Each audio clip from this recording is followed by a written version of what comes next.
this is for 10 scones. These are the ingredients for 10 scones. Mia wants to make 25 scones. So 25 scones is like taking 10 scones and then you could add another 10 scones and then you could add 5 scones. So we want one batch, that's another batch, and that's half a batch. Lots of different ways of looking at this, but for 10 scones you need 40 grams of sugar,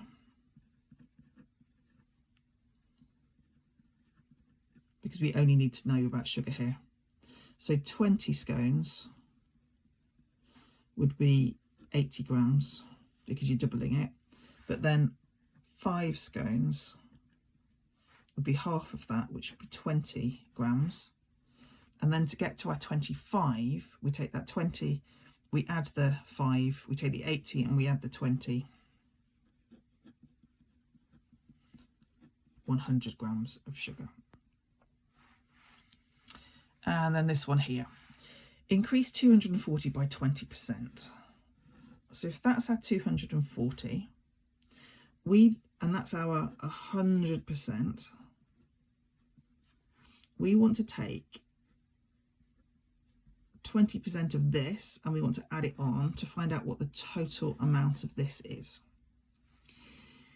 If 100% is 240, then 10%, as it's a non-calculated paper, it's easier to go down to big chunky numbers.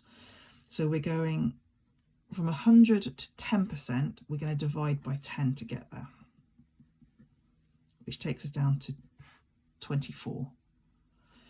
Then we want to get to 20%. So we multiply by 2 to get from 10% to 20%, and do the same here, which gets us to 48. So this is 20%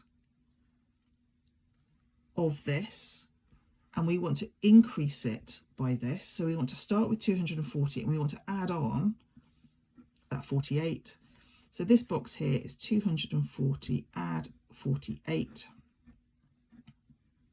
which gets 288, and that's our answer.